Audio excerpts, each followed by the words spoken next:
شیخ العرب والعجم مولانا سید حسین احمد مدنی رحمۃ اللہ علیہ۔ مولانا حسین احمد مدنی اسلامی ہند کے شیخ الاسلام، دارالعلوم دیوبند کے صدر المدرسین و شیخ الحدیث، جمعیت علماء ہند کے صدر، ہزاروں علماء کے جلیل القدر استاذ، لاکھوں انسانوں کے مرشد کامل اور سیاست و طریقت کے امام تھے۔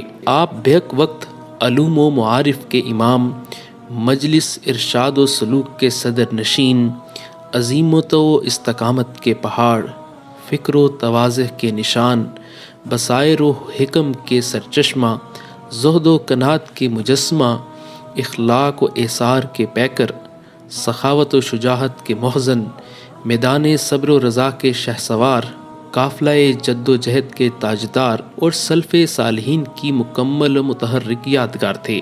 آپ کی ولادت 6 اکتوبر 1879 کو یو پی میں ہوئی، جہاں آپ کے والد ماجد سید حبیب اللہ مڈل اسکول کے ہیڈ ماسٹر تھے اور ماں اہل خانہ وہیں مقیم تھے۔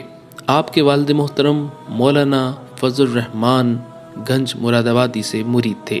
اپنے علم و تقوی کے لحاظ سے سادات کا یہ خاندان ہمیشہ ایک خاص عظمت اور شاہی زمانہ میں ایک بڑی جاگیر کا مالک رہا ہے۔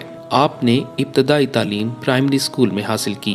14 سال کی عمر ہوئی تو آپ دارالعلوم دیوبند تشریف لائے، ابتدائی درجہ میں داخلہ لیا۔ یہاں حضرت شیخ الہند نے خاص شفقت و عنایت سے آپ کی تعلیم و تربیت فرمائی۔ 7 سال دارالعلوم دیوبند میں رہ کر 1898 میں سند فراغت حاصل کی۔ دارالعلوم دیوبند میں آپ نے جن اکابر علماء کرام سے استفادہ اور شرف تلمذ حاصل کیا، ان میں شیخ الہند مولانا محمود الحسن، مولانا ذوالفقار علی، مولانا عبد العلی، مولانا خلیل احمد سہارنپوری، مولانا حکیم محمد حسن، مولانا مفتی عزیز الرحمن عثمانی، مولانا غلام رسول ہزاروی، مولانا حافظ محمد احمد، مولانا حبیب الرحمن عثمانی، مولانا سید محمد صدیق جیسے اساتین علم و فن شامل ہیں۔ دارالعلوم دیوبند کے نصاب کی تعلیم اور 7 سال یہاں کے علمی ماحول میں گزارنے کے بعد جب آپ اپنے وطن واپس گئے تو آپ کے والد ماجد شوق ہجرت میں مدینۃ المنورہ کے لیے مع اہل و عیال رخت سفر باندھ چکے تھے۔ آپ بھی والدین کے ہمراہ روانہ ہو گئے۔ روانگی حجاز سے قبل آپ قطب الاقطاب حضرت مولانا رشید احمد گنگوہی سے بیعت ہو چکے تھے اور انہی کے حکم سے مکہ مکرمہ میں سید الطائفہ مولانا حاجی امداد اللہ مہاجر مکی سے کسب فیض حاصل کیا۔ حاجی صاحب کی خدمت میں 2 ماہ رہ کر مدینہ منورہ میں والد ماجد کے ساتھ مقیم ہو گئے۔ مدینہ منورہ آ کر آپ نے زہد و تقوی، توکل و اخلاص اور سادگی کی زندگی اختیار کی۔ ہر چند آپ نے ہندوستان سے ہجرت کا قصد نہیں فرمایا تھا، تاہم والد صاحب کی حیات تک آغوش پدری کو چھوڑ کر ہندوستان آنا پسند نہیں کیا۔ مولانا رشید احمد گنگوئی نے آپ کو بذریعہ خط ہندوستان بلایا اور اجازت و خلافت سے سرفراز کیا۔ اس سفر میں آپ کو 3 ماہ مولانا رشید احمد گنگوئی کی خدمت میں رہنے کا موقع ملا۔ تنگی و اسرت کے باوجود حسب اللہ و توکل اللہ انجام دی۔ عموماً روزانہ تہجد کے بعد سے لے کر عشاء کے بعد تک 12 گھنٹے تک مسلسل تفسیر، حدیث، فقہ کے دروس و تدریس کا مشغلہ جاری رہتا تھا۔ مختلف جماعتیں یکے بعد دیگرے حاضر ہو کر آپ کے فیضان علمی سے سیراب ہوتی تھی۔ مسجد نبوی میں آپ کا درس حدیث وہاں کے تمام شیوخ حدیث سے زیادہ پسند اور مقبول تھا، اور اس کی شہرت نے مختلف اسلامی ممالک کے طالبان علم کی ایک بڑی تعداد کو آپ کے گرد جمع کر دیا تھا۔ آپ کے درس میں مشائخ اور علماء کبائر شامل ہونے لگے۔ حجاز مقدس میں آپ کو شیخ الحرم کے نام سے یاد کیا جانے لگا۔ حجاز کی مقدس سرزمین اور خاص مسجد نبوی میں ایک ہندوستانی عالم کی جانب اس قدر کشش اور قبول عام کا باعث آپ کے طریقہ درس کی اسی خصوصیت کو سمجھنا چاہیے جو آپ کو دارالعلوم دیوبند کے اساتذہ سے ورثے میں ملی تھی۔ مدینہ منورہ کے قیام کے زمانے میں آپ کئی مرتبہ ہندوستان تشریف لائے۔ 1911 میں تقریباً 1 سال دیوبند میں قیام فرما کر تدریسی خدمات سر انجام دیں۔ 1915 میں جب حضرت شیخ الہند سیاسی مصلحت کے پیش نظر حجاز مقدس تشریف لے گئے تو آپ کے یہاں قیام فرمایا اور آپ ہی کے ذریعے سے ترکی کے وزیر جنگ انور پاشا اور کمال پاشا سے ملاقات فرما کر اپنی انقلابی اسکیم ان کے سامنے پیش کی تھی۔ وہ وقت دوسری جنگ عظیم اور شریف کی عثمانی حکومت کے خلاف بغاوت کا تھا، جب عربوں نے ترکوں کے خلاف بغاوت کی اور شریف مکہ نے شیخ الہند کو گرفتار کر کے انگریزوں کے حوالے کیا، تو آپ بھی حضرت شیخ الہند کے رفقا میں شامل تھے، جس نے ان سب حضرات کو پہلے مصر پہنچایا، پھر وہاں سے مالٹا منتقل کر دیا۔ چنانچہ 3.25 سال تک آپ کو بھی مالٹا میں جنگی قیدی کی حیثیت سے رہنا پڑا۔ آپ نے اس عرصہ میں پوری جان فشانی سے اپنے استاد حضرت شیخ الہند مولانا محمود الحسن کی خدمت کی، اللہ کی عبادت کی، کتابوں کے مطالعے میں لگے رہے اور قرآن کریم بھی حفظ کر لیا۔ 1920 میں آپ کی رہائی کا حکم صادر ہوا تو آپ حضرت شیخ الہند کی معیت میں ہندوستان تشریف لائے۔ مالٹا سے واپسی کا زمانہ تحریک خلافت کا آغاز کا زمانہ تھا۔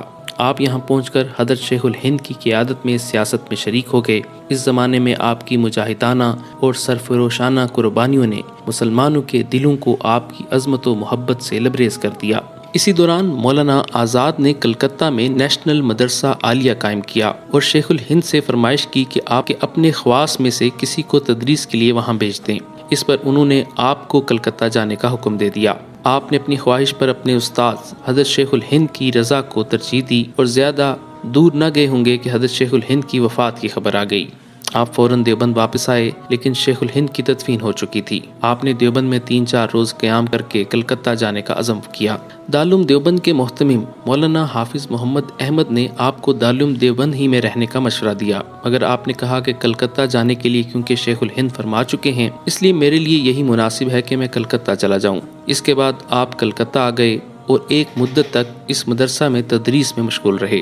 پھر وہاں سے سہلٹ، جو کہ اب بنگلہ دیش میں ہے، منتقل ہو گئے۔ وہاں 6 سال حدیث شریف کا درس دیتے رہے، لوگوں کی اصلاح کرتے رہے، ان میں غیرت، حمیت اور آزادی کے جذبے کی روح پھونکتے رہے اور بے شمار لوگوں نے آپ سے فائدہ اٹھایا۔ شیخ الہند کی وفات پر متفقہ طور پر آپ کو ان کا جانشین تسلیم کر لیا گیا۔ آپ حضرت شیخ الہند کی سیاسی اور علمی وراثت کے سب سے بڑے امین تھے۔ آپ کو حضرت شیخ الہند سے طویل صحبت اور ملازمت کا شرف حاصل رہا، جس میں آپ کے رفقا اور معاصرین میں کوئی بھی آپ کا شریک نہ تھا۔ یہ وہ زمانہ تھا جب ہندوستان کی جنگ آزادی زوروں پر تھی، ہر جگہ ایک ہنگامہ برپا تھا۔ جب آزادی اور سیاسی انقلاب کی تحریک نے زور پکڑا تو آپ بھی اس میں لگ گئے۔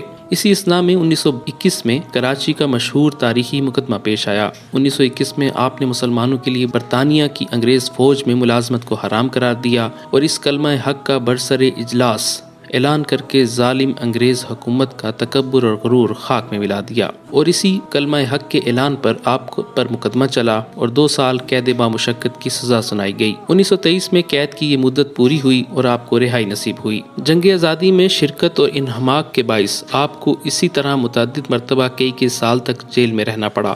آپ کی زندگی کے تقریباً 8 سال قید فرہنگ میں گزرے۔ آپ جہاد حریت کے صف اول کے قائدین میں سے تھے اور آپ نے ملک کی آزادی کے لیے قید و بند کی بے انتہا صحبتیں برداشت کیں۔ جمعیت علماء ہند کے پلیٹ فارم سے آپ نے قوم و ملت کی بیش بہا خدمات سر انجام دیں اور ملت اسلامیہ ہند کی اس عظیم الشان جماعت کی تاعمر قیادت کی۔ دارالعلوم دیوبند کے محتمم مولانا حبیب الرحمن عثمانی نے آپ کو دارالعلوم دیوبند آنے کی پیشکش کی تو پہلے تو آپ نے صاف انکار کر دیا، مگر محتمم صاحب کے اصرار پر 1927 میں دارالعلوم دیوبند کا منصب صدارت اس شرط پر قبول کیا کہ جنگ آزادی کی تحریک میں حصہ لیتے رہیں گے۔ محتمم دارالعلوم دیوبند اور دیگر ذمہ داریوں نے آپ کی جملہ شرطیں قبول کرتے ہوئے آپ کو دارالعلوم دیوبند کی مسند صدارت سونپ دی، جو دارالعلوم دیوبند کے لیے نیک فائل ثابت ہوا۔ اس اعلیٰ منصب پر آپ 32 سال تک فائز رہے۔ اس عرصہ میں علم و عرفان کی وہ بارش ہوئی جس سے دنیائے اسلام میں بہار آ گئی۔ آپ کا درس حدیث جامعیت کے لحاظ سے دنیا اسلام میں اپنی نوعیت کا واحد درس سمجھا جاتا تھا، چنانچہ اس کی عظمت، شہرت اور کشش سال بے سال طلباء کی تعداد میں اضافے کا موجب ہوتی رہی۔ آپ نے مسلمانوں میں غیرت و حمیت زندہ کی اور بے مثال ہمت و قوت ارادی کے ساتھ درسی اور سیاسی دونوں کام سر انجام دیے۔ تقسیم ہند کے بعد آپ نے عملی طور پر سیاست سے علیحدگی اختیار کر لی اور درس و تدریس، دعوت و ارشاد اور تعلیم و تربیت میں مشغول ہو گئے۔ حکومت کے لوگوں سے آپ کا تعلق باقی نہ رہا۔ 1954 میں صدر جمہوریہ ہند نے آپ کو ایک اعزازی عہدہ دینے کی پیشکش بھی کی، لیکن آپ نے یہ کہہ کر انکار کر دیا کہ یہ ہمارے اسلاف کے طرز عمل سے میل نہیں کھاتا۔ آپ دارالعلوم دیوبند میں ہی حدیث شریف کا درس دیتے رہے اور ساتھ میں ملک کے طول و عرض میں دورے بھی کرتے رہے۔ آپ اپنے اوقات کے بہت پابند تھے، راتوں کو جاگ کر اپنے اوراد و وظائف پورے کرتے اور درسی کتابوں کے مطالعہ کرتے اور پھر پوری بشاشت کے ساتھ درس دیتے۔ جمعیت علماء ہند آپ کی محبوب جماعت تھی، جس کے ساتھ آپ ہمیشہ وابستہ رہے۔ 1940 میں جمعیت علماء ہند کی صدارت آپ کے سپرد ہوئی، جو 1957 یعنی آپ کی وفات تک باقی رہی۔ 17 سال تک یہ علماء کی جماعت آپ کی صدارت میں اپنے کام کو سر انجام دیتی رہی۔ آپ کی تصانیف کی تعداد کم ہے، کیونکہ مختلف تدریسی، سیاسی اور تبلیغی اور اصلاحی مشغولیات کی وجہ سے آپ اس جانب توجہ نہ دے سکے۔ ذیل میں آپ کی کتابوں کی فہرست دی جا رہی ہے: مکتوبات شیخ الاسلام، نقش حیات، الشہاب الثاقب، اسیر مالٹا، متحدہ قومیت اور اسلام، ایمان و عمل، خطبات صدارت، الخلیفۃ المہدی فی الاحادیث الصحیحہ۔ 1957 میں آپ مدارس کے سفر پر روانہ ہوئے۔ کم و بیش 1.5 ماہ سفر کا پروگرام تھا۔ اس سفر میں دل کا دورہ پڑا۔ دیوبند واپس تشریف لانے پر ڈاکٹروں نے تشخیص کیا کہ قلب کا پھیلاؤ بڑھ گیا ہے۔ مقامی اور بیرونی ڈاکٹروں کا علاج ہوتا رہا، مگر افاقہ نہ ہوا۔ 4 دسمبر کو طبیعت کافی پرسکون رہی۔ 5 دسمبر بروز جمعرات کی صبح کو طبیعت کافی حشاش پشاش ہو گئی۔ 9 یا 10 بجے کے قریب کمرے سے نکل کر بغیر کسی کی مدد چھڑی کے سہارے صحن میں تشریف لائے اور آرام فرمایا۔ کافی دنوں کے بعد صحت اور طاقت کی یہ معمولی سی نشانی تھی۔ کئی دن بعد دوپہر کو غذا تناول فرمائی۔ دوپہر کے قریب نماز ظہر کے لیے جب بیدار ہوں کرنا چاہا تو کوئی جواب نہ آیا۔ دوپہر کے قریب اعلان کر دیا گیا کہ شیخ العرب والعجم، امام العصر، محدث دوراں، شیخ الاسلام مولانا سید حسین احمد مدنی کا وصال ہو چکا ہے۔